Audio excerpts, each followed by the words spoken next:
for this opportunity. It's a rare privilege, though I am an unworthy servant of the Lord. God has given me this opportunity to meet my friend and my dear brother in the Lord, Brother Sudipta, Reverend Sudipta. He is now. As Swapna already shared, there are a number of memories. It's long. We need to fall back to 20 years back, or maybe more than 20 years. It's 1996 we joined in UBS, and then we are 2000 graduates. After 2000 we did not meet each other. There was a bit gap, and then but I think we were in touch with each other in heart, and then the friendship is not faded away, and we were together in our hearts. And then this technology helped us to come back again, the WhatsApp groups and other things. And then I missed one opportunity when Swapna came to Hyderabad to Operation Mobilization OM. Then I couldn't really make it, and then even now I feel very bad that I couldn't make it. But recently, I think 2 years or 3 years back, Brother Sudipta, me and my husband Moses could meet. And I was a bit active in War Room WhatsApp group, but recent days I'm not really active. But I'm so grateful to all of you, dear brothers and sisters, that you have been praying for me, and I could really feel your prayer support, and uh, it really helped me to take stand in the Lord, especially my friend Swapna, and she was all the way. She was with me in challenges that we all face in our lives, right? So likewise, I too faced many challenges, and then in more difficult days of my life, she was with me. She stood with me. She prayed for me. I'm really grateful to God for all that she meant to me and for all that she did for me. And then, yeah, thanks to Swapna and to all of you. And I thank God for this opportunity. This evening, I would like to share from a very familiar scripture portion and a very familiar woman of God. Since I'm a woman, and then I thought, let me share from a woman's character. And then few things I would like to bring to your notice. What God is speaking to us this evening, especially these particular days. The days are we are not really living in a very comfortable days.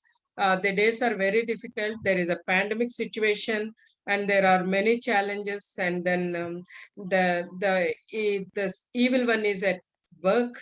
We could see that. And then we, as Christians, we are in the battlefield. We are not in. Warren Wiersbe, famous theologian, he says that a Christian is not in playground, but he is in a battlefield. We are in a battlefield, and there is a psalm, and then there is a familiar verse which speaks that we are as warriors, as a great army, especially the women. The psalmist says, whether it is a woman or men, as warriors, what we have to do, and how we need to take a stand, and how we need to face the challenges in this kind of situation, in these days, especially, that we are going to look to that particularly. And then can I have a screen share option? Can I have that, Swapna?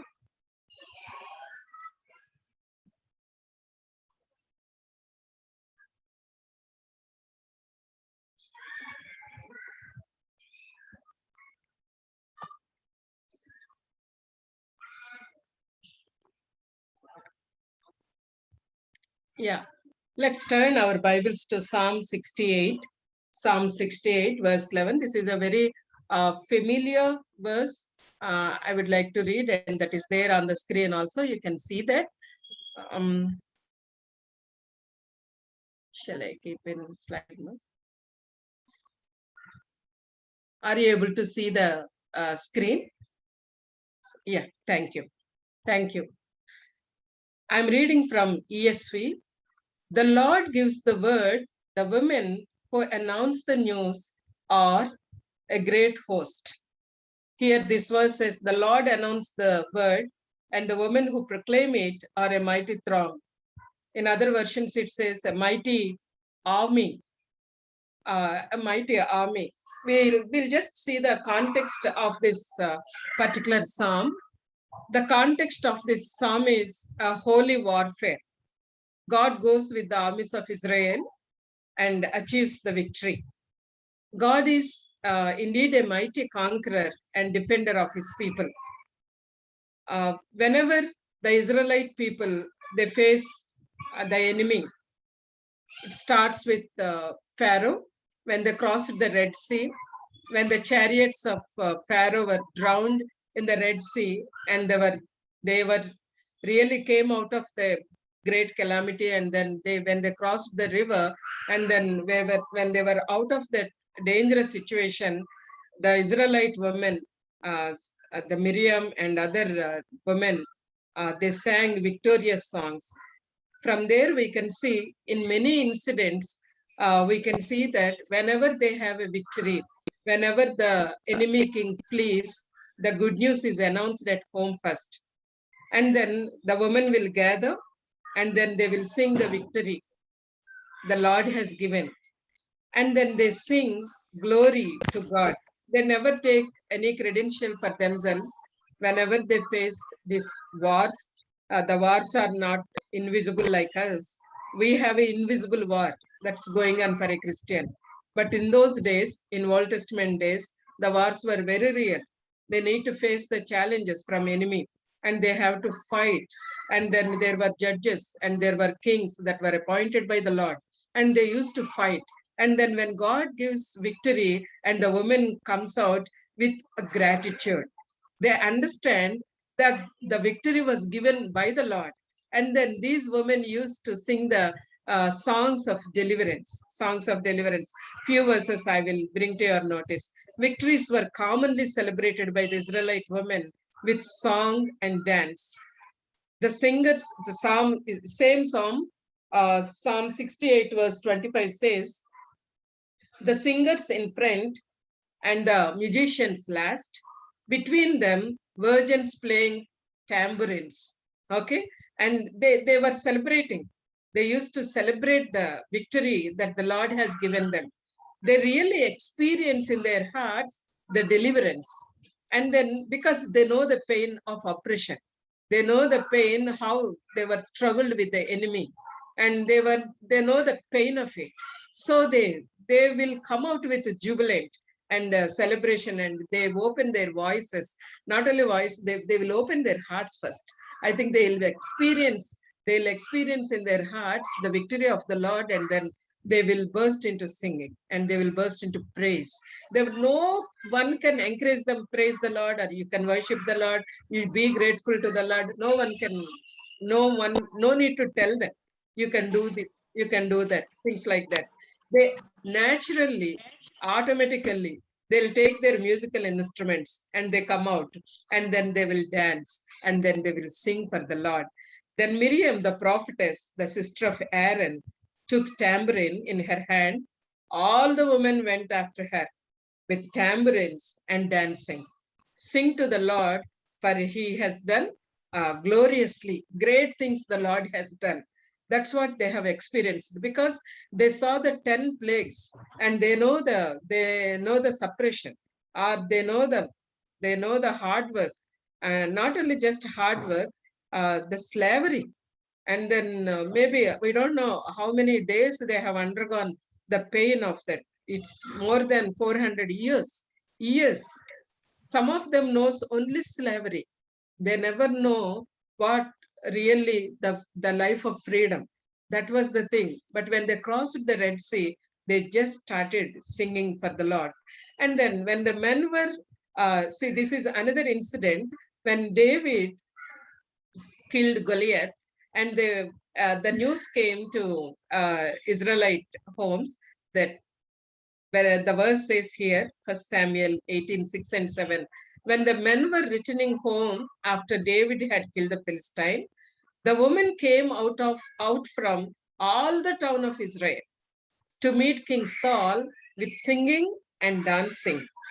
And then they sang joyful songs with musical instruments. Women came out from all the towns, it seems. No one was sitting at home simply, okay, oh, victory has come. Okay, did he kill the Goliath? Oh, that's right. Okay, ma. It's not like that. Okay, they really feel that. Okay, they really enjoy the victory. And then they came out of the houses and they started singing for the Lord. Okay, as they danced, they sang, Saul has slain his thousands and David his tens of thousands.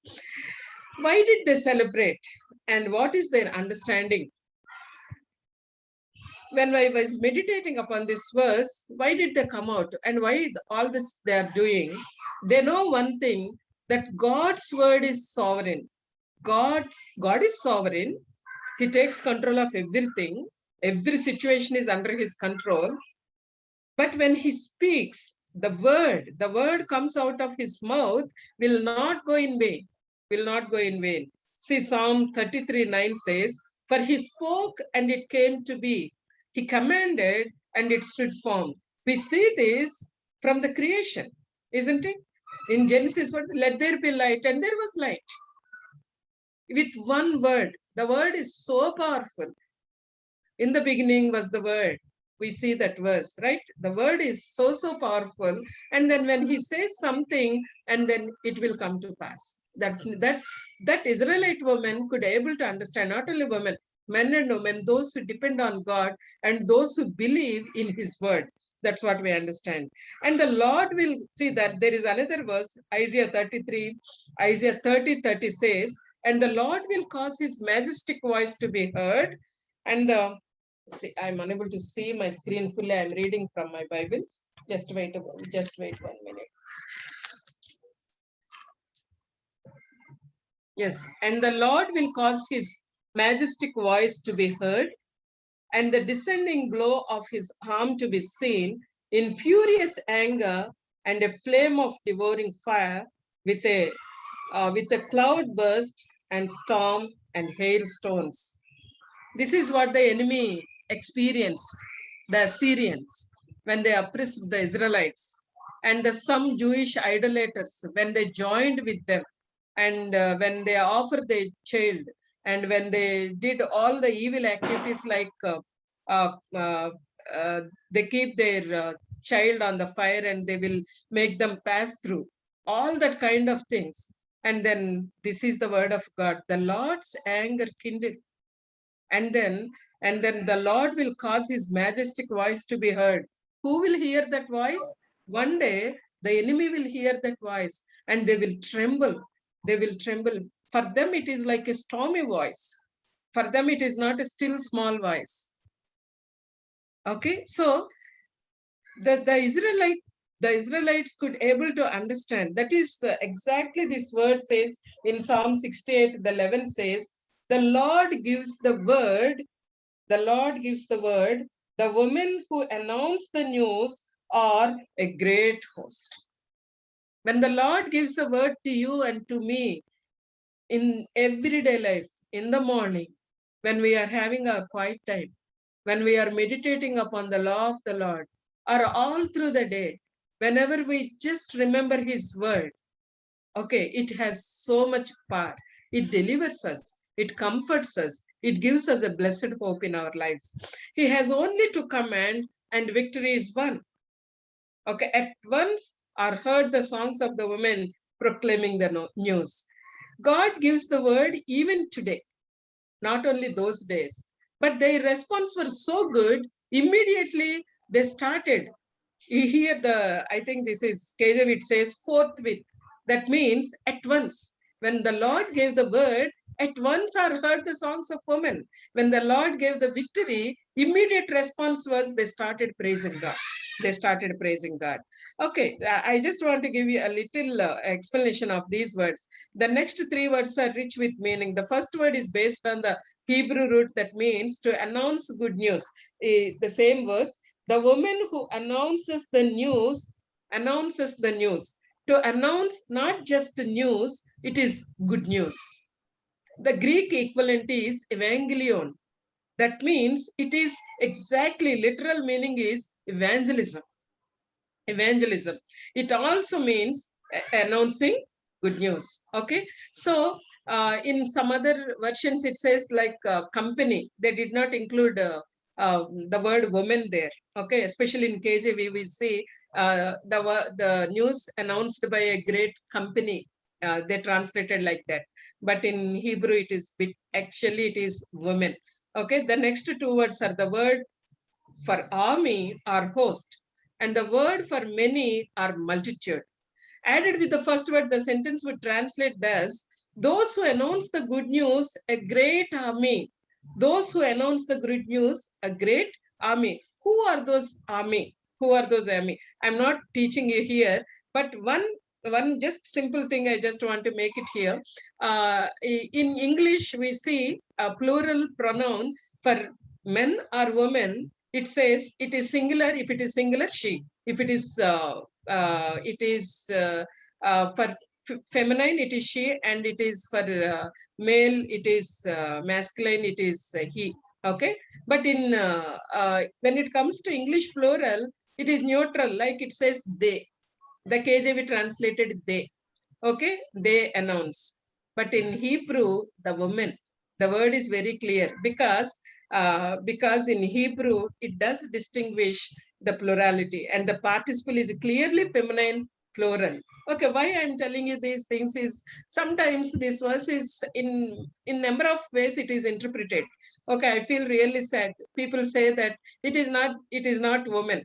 It is not woman. God did not give any chance. By chance also, God did not give anything to women to announce or to proclaim or to share the good news. But this verse clearly mentions in Hebrew, it is the women. The women are great, and the Lord has given a word to women. Okay, like that woman, one woman, we can see in, of course, I don't want to go in details of that particular verse because we don't have much time. I just want to bring to your notice the prophetess Deborah, a strong woman of God. We know her story. So I just share with you few things, how the Lord has given a word to her and how she became an inspiration for the Israelites in those days, because in Old Testament days it is much difficult for a woman to survive even. Okay, so how the Lord has chosen. There were many male judges. There were many number of judges in those judges. Out of I think 14 or 13, among them she was one.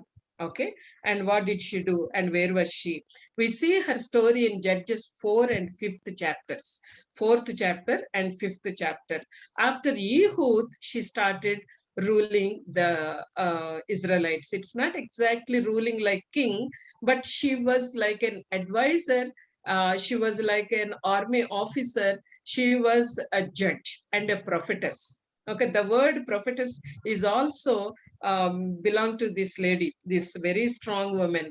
Okay, Deborah, mother of Israel. The book of Judges, chapter 4 and 5, record the history of the nation of Israel in the time of the prophetess Deborah. Okay, in those days, what had happened, we see in chapter 4th and 5th verses. Okay, I'm not going to read the complete slide. I have already given a little introduction. So we'll read few verses from the Bible. Okay, let's turn with me to Judges chapter 4. Judges chapter 4, verses 4 onwards. Verses 4 onwards. Now Deborah, a prophetess, the wife of Lapidoth, was judging Israel at that time. She used to sit under the palm of Deborah between Ramah and Bethel in the hill country of Ephraim. And the people of Israel came up to her for judgment. Okay, this is the introduction given her. Those days, Jabin, the Canaan king, was ruling, and his army officer was Sisera. He has 900 iron chariots, great army. And then with all that, he made so difficult for Israelites to live. They struggled almost 20 years after Ehud's death. They too were disobedient. We see Book of Judges, a cycle of obedience and disobedience. Obedience and if something good happens, they don't care about God. They will be disobedient. They don't remember God, and they will not bother about who God is. Israelites were like that. Okay, when they were really oppressed and the pain was so great, then they will open their eyes and yeah, we have a God and we need to pray. Yes, let's go and pray. Something like that. The Book of Judges is like that.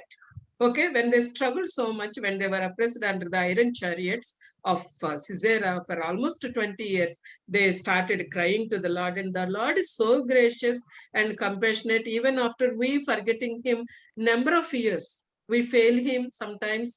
Number of months, we don't remember Him. We don't really pray or be thankful to Him from the bottom of our hearts. We just use Him like we whatever we want, like depending on our needs, and we ask Him and then we receive then that, and then we will forget about Him. It's like that for Israelites. Okay, but here we see in those days when everyone was so disobedient and things like that, it was God chose a woman, a wife. This I really liked it. She was introduced as a wife. As a woman, we all agree and obey the order that God has given for our families. Okay? It was not, she was not introduced like she was prophetess or she was judge. She was a wife of a man called Lapidot. We don't know much about Lapidot because it was not given in the Book of Judges or anywhere. I don't think it is given in the Bible much. Okay, to my knowledge. When Deborah was introduced as a wife, she maybe fulfilled as a wife all her responsibilities because she's a godly woman basically. Okay, and she was a homemaker for all of us. Okay, though we share the word of God, or God called us for full time, and then God has called us maybe as a doctor or as an engineer or a teacher. But first and foremost priority as a woman is to take care of our home and to fulfill all our responsibilities and to obey the order that God has given us as a woman. And next, Deborah respected God's order for men and women. We prefer to believe that Lapidot admired the ability and influence of his wife because we did not see any negative statement about Lapidot. We did not see anywhere that he suppressed or things like that. Okay, or he was not happy that God called Deborah his wife, not he. Something like it was not there. Okay, maybe he's very cooperative, maybe a silent man, or I don't know why God, the Holy Spirit, did not make the author to write other things. Okay, and then when we see the next quality of Deborah, it says that Deborah was a judge. She was appointed by the Lord as a judge. The verse says here, she is to sit under the palm of Deborah. Actually, the tree was palm tree, but it was named after her as Deborah. That the tree is palm tree. And then where was she sitting? She was sitting between Ramah and Bethel. Okay, and the entrance gates, usually the men will sit to judge the issues or the problems of the Israelites. But here we see in the same place where the city gates hold the noblemen who can judge the people of Israelites, God has given a privilege and a status to Deborah to sit there at the city gates. That is it is not Ramah or it is not Bethel. In between. That means it is the entrance gates. Okay.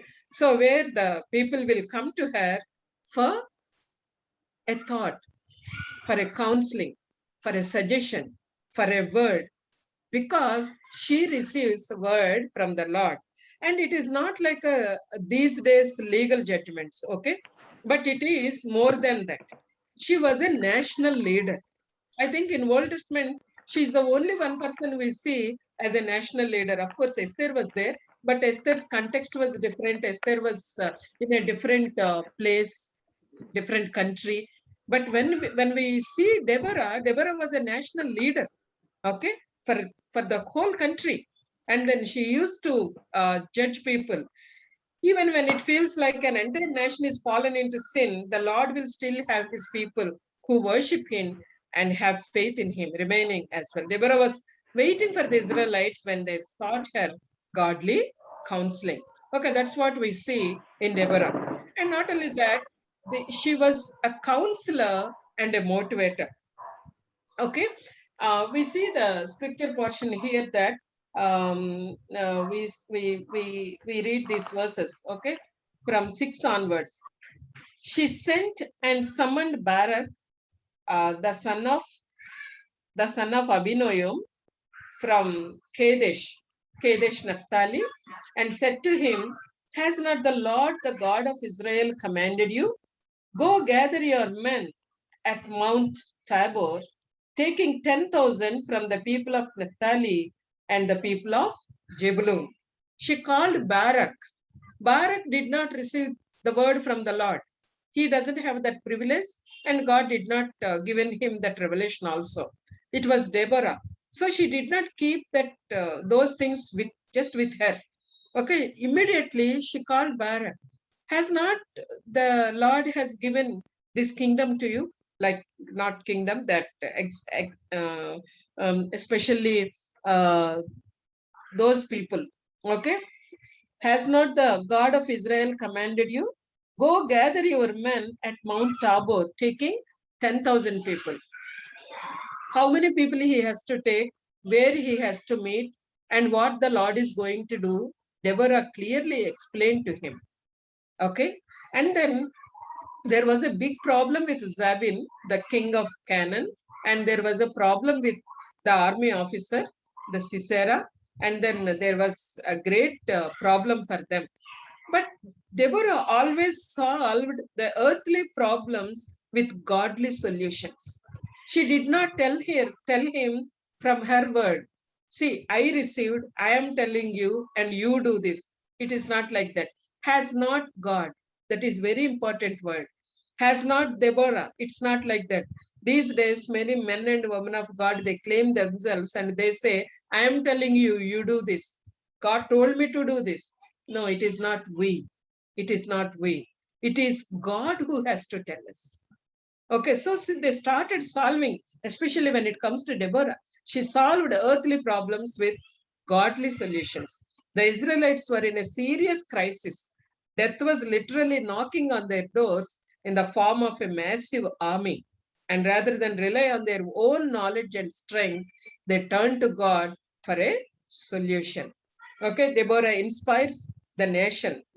She called Barak and she asked him to gather 10,000 men and she asked them to go for a war.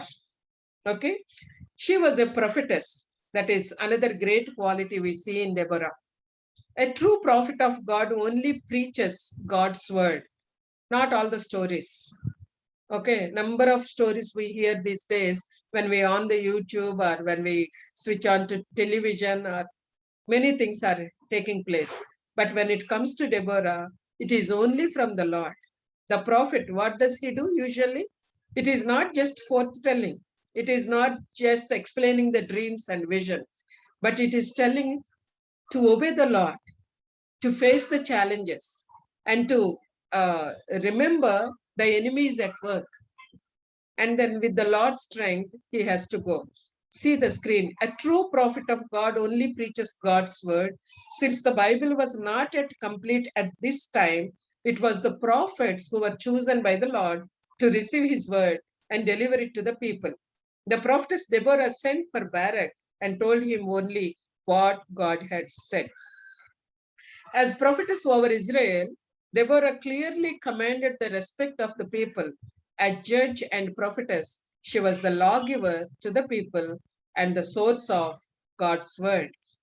Here, let me take a minute and let us understand these things here.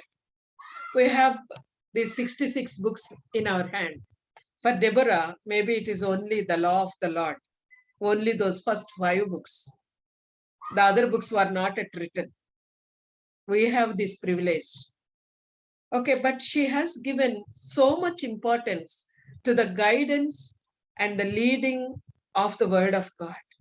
When she receives the word of God, exactly that word of God she shared with the nation.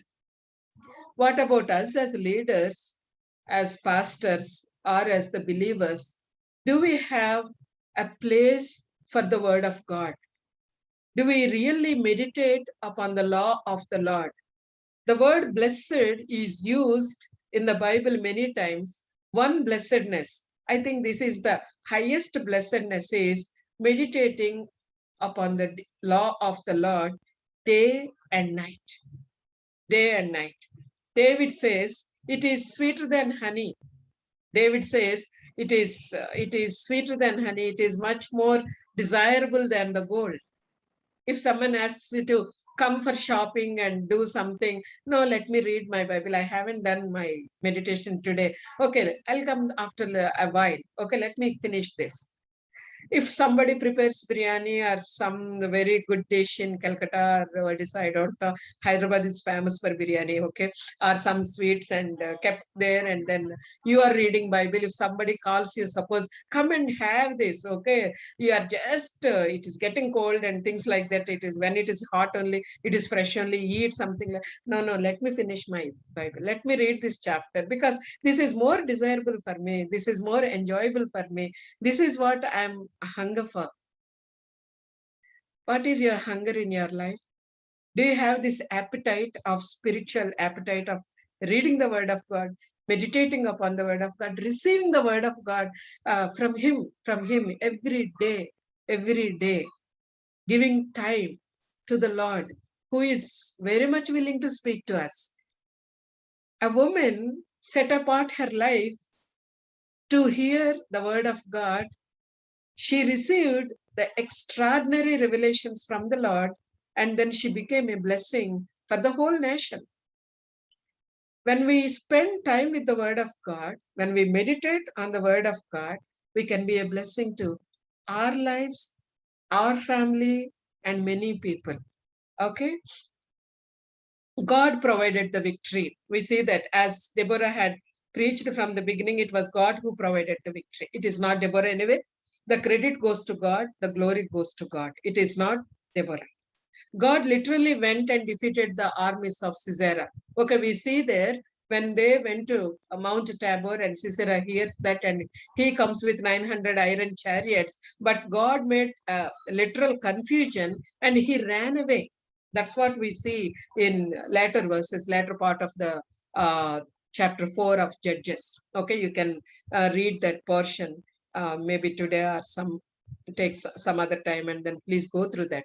It is really wonderful how God fights for us and how God really defends his children.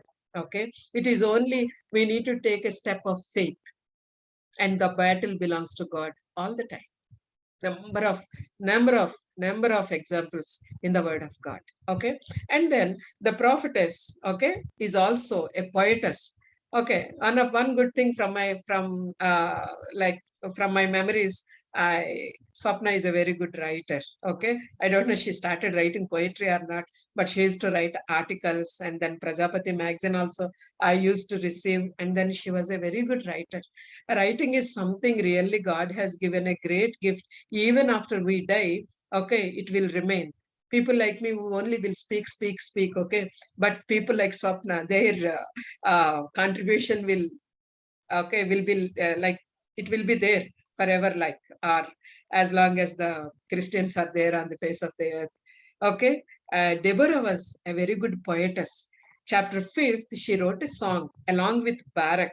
And then, as we have already read in Psalm 68:11, when the Lord announces the victory, the women started singing. Deborah and Barak, they both started singing. They did not have any confusion. Okay, Barak did not claim for himself, this is my victory, and Deborah did not claim for himself, oh Barak, I only inspired, otherwise you are nervous and you never do such a, like you never came out fight with them, it is me or you. It is not like that. Okay. The glory belongs to God. Deborah gives God the glory, giving God credit for all. Okay, it is sometimes, rather than throw themselves a victory parade, sometimes in these days we see people will claim like, I have won so many souls, I have written so many books, I have done this, that. Okay, it's all for the Lord's sake, right? I don't know, when we stand before the Lord individually, how are we going to stand? We don't know. Okay, never take any glory, never take any credit, never take any word for your name. Like, this is what Mata has done. Nothing. What I have done is His grace, because just His mere grace. Who am I? I am an unworthy vessel. Is it not God? Is it not God? It is. Okay, in Judges chapter 5, all through the chapter, she just narrates the story of how the Israelites really came out of many problems from the Red Sea onwards. She narrates, she wrote a long poem, and then she sings along with Barak. Okay, and then she was a maternal figure. Okay, in verse says, Deborah calls herself a mother of Israel. Okay, a mother of Israel. She was a maternal figure. She took her role of mother over her people very seriously and faithfully. She followed God and led her children, the Israelites, to put their faith in the Lord to deliver them from their enemies. Okay, I just want to show you that verse. Okay, I think it is in verse maybe 17 or, okay, the light is not so clear. Okay. She was called in chapter 5 only. I'm sorry, I'm unable to take you to the particular verse. She was called as Mother of Israel. I was reading these two chapters, and one thing I could understand, that she was called as Mother of Israel, but she never mentioned about her, the scripture did not mention about her children. I don't know whether Deborah and Lapidot has children. Sometimes we women speak to young women who got married, and then we will ask, okay, do you have children? Oh, not yet. How many years have you got married? Ayo, we feel all that sad, and then they're already feeling sad. We add some more. Okay, but one thing in Akla and Priscilla's life, and in Deborah and Lapidot life, and in many other people, even Elizabeth and Zechariah in their old days, they got a wonderful son. But whether, dear brothers and sisters, will understand one thing, whether a family, a wife and husband, had children or not, it doesn't matter. Their family, God will use them. God will use them. There are a number of even godly men and women. Okay, the USI founders were Professor Enoch. He never had children. But now the thousands of students accepted Christ through their vision. Like that, there were a number of people. They don't have children. Aquila and Priscilla, they don't have children. It was not mentioned that they have children. Deborah, not mentioned that they have children. Okay, never discourage any person if you come across that they don't have children. Okay, don't feel sorry for them. Okay, let's just lift their spirit and show the some verses, and then help them to understand whether they have children or not. God has a great purpose in their lives. Okay, in all our lives. And then the last thing is, she was a peacemaker. After the victory over the nation's foe, she ruled with equity a land that had rest from war and captivity for 40 years. The last verse of 5th chapter says, so many all your enemies perish, O Lord, but you, friends, be like the sun as he rises in his might. And the land has rest for 40 years. I think it was only King David, King Solomon, and some people who ruled the nation with 40 years. And here, a woman, a strong woman of God, the prophetess Deborah, ruled the country for 40 long years. And the stiff-necked people, Israel, they are not so good. They are very disobedient. Time and again, they will disobey. They will forget their Lord. They don't remember the goodness of the Lord in their lives. That kind of people they were so intimately related with the Lord, and they were hearing God's word from Deborah, and then they were obedient, and she ruled Israelites as a judge for 40 years, and there was a great peace. Okay, I just want to bring to your notice few examples, and then I will close. Okay, there is a fastest church which is going on in Iran. We may be surprised, but then I was searching for some stories, and then there was Dr. Muzdesh Shirvanian from Elam Ministries has served the church in Iran for over 30 years. Here she identifies 3 ways in which this is happening. There were many other things. Okay, if you can search in Google or YouTube also, you can find out. But it was through women, the church is growing very fast. That's what I just want you to understand. Before the Iranian Revolution in 1979, there were a few hundred Iranian Muslims who had turned to Jesus Christ. Now there are so many. Nobody knows how many. Okay, some say 100,000, some several 100,000, some 1,000,000. And wherever you turn in this Iranian house church movement, you find women are very active and center stage. I just want to encourage this evening. We are very common people, very simple people, but God can do great things for us because the Lord has given us a word, and the proclaimers. There was a great army. Okay, and then many women was in despair. Okay, and many lives were under the iron rule of their husband or father. Some are married off as teenagers, some suffer abuse, and others are humiliation of a husband taking a second wife. Okay, with such despair, women are open to any message that gives them hope. Not only in Iran, maybe in Afghanistan, in India, number of places women face this kind of things. Okay, so let us share the hope. Okay, I have number of stories there, but I'm not going to share all that. But we are the ones who needs to, who has to share this hope, because the Lord has given us a word. That's what we see, Psalm 68:11. The word has given to Deborah. The word has come to you and to me. The word has come to the woman in Iran. Okay, and then there was one more woman. She is she is Elizabeth Fry. What she did, she was born in 1813, but she did a lot of ministry in prison. A Newgate prison she first visited. She comes from a very rich background. Ma, you need to understand. Maybe you might have known the story of this great lady. Those days, there were no separate prisons for women and men. All men and women were in one cell. And there was a very dirty life. It was very painful life. Okay, so much crisis for them. But this lady brought so much revolution in European countries. Okay, many things are written about her. This is the story of a girl from a rich family, England, who followed Jesus with her whole heart from her teenage.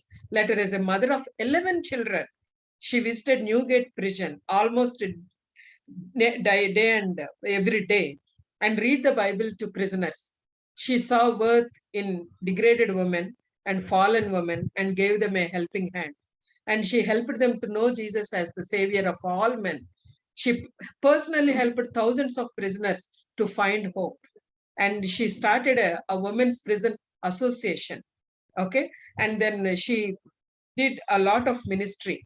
All this has I have just kept it here, but you can go through. She did a lot of ministry for the women prisoners. Whenever she visited prison, they were thronged. The women were thronged around her, just to find a bread from her, or a penny from her, or a word of hope from her. And then day and night, she literally fought with the government, and then she brought so much revolution for the whole country. Okay, she personally demonstrated how prisoners be successfully rehabilitated. she started rehabilitation for them. And then she fought for the capital punishment for crime less than the murder. Okay. And then because of her intervention, there were many thousands of women convicts were transported to Australia. And then in those 3 decades, she served, it seems. She and her army of volunteers, nearly, she inspired 12,000 women. See that, 12,000 to 25,000 young poor women convicts who were transported to Australia. She can bring, she became a blessing to 12,000 to 25,000 poor women who were just transported like vegetables or fruits or like things to Australia. For them, she fought. For she helped the women's cells to be established privately, so that the suffering will be there, but at least there will be a little privacy. Okay. So in those days, in 18th century, God used a young lady, a teenager called Elizabeth Fry. God used Deborah. God used a number of other women. This is the picture I got in Google. Whenever she visited the prisons, people used to come and come around her. And then they were asking for bread. They were asking for a word. Okay. And she served the Lord in a great way. And she helped them accept Jesus as their personal savior. The Israelite women sang victorious songs. Deborah, the prophetess, inspired the nation. অনেক চেষ্টা করেছে।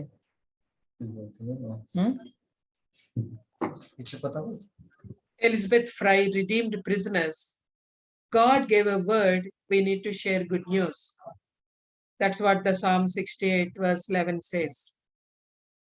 The good news of Jesus is to be proclaimed to all. Everyone who confesses his name, he has conquered Satan and death and sin by his death and resurrection. So the joyful tidings are to be sung and proclaimed. Don't ever think that you are a simple woman or simple man. Okay, I can't sing, I can't share. It's not that. The simple testimony of our lives will change, will touch the hearts of people. And if you are really committed, if you are really listening what God is speaking to you, and if you are really giving time to read this God's word and committed your life and pray wholeheartedly, Lord, let me know the purpose of my life and help me to understand why you have created me. Not only created me, you saved me. Okay. And help me to do something for you, Lord, with gratitude. With gratitude. There are so many painful voices around us. There are so many hopeless voices around us. There are a number of people who are waiting for a hope, for something, for a small light in their lives. Okay, you and me can be a blessing to a number of people. Okay, and let proclaim the good news. Let give them this hopeless world, this wounded world, this bleeding world. Give them a word of hope. Share the joy of good news. The joy of good news that Jesus saved us and he is victorious. The Israelite women sang victorious songs. We need to sing more victorious songs, because the Israelite people only, that is the wars on this earth. But for us, Lord Jesus has defeated the death that no one can do. Lord Jesus has defeated the sin and Satan. And if you understand this thing, let us share the good news with others. May God bless this meditation for our lives. Thank you for this opportunity. And I hand over this time to Swapna. Thank you.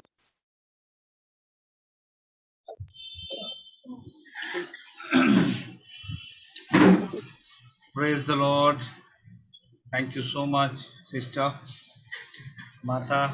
We are so grateful to you for this wonderful message that has come to us so clearly. And today, as I see in our group, we see mostly women. And today is a very powerful message, very challenging message from Sister Martha for all the sisters here. And as you know, the burning lamp also has a tagline, which calls from hopeless end to endless hope. And when I was listening to the message, I was challenged that yes, sisters can really do a lot of things when they commit themselves to the Word of God, commit themselves to serve the Lord wholeheartedly. And I'm really thankful to God for Sister Martha, and may the Lord bless her and continue to use her. Thank you so much. On behalf of the Burning Lamp and Swapna and myself, we are so grateful that you could make time to come today. Thank you. Thank you so much. Continue to pray for the Burning Lamp ministry. Thank you. Thank you, brother. Thank you.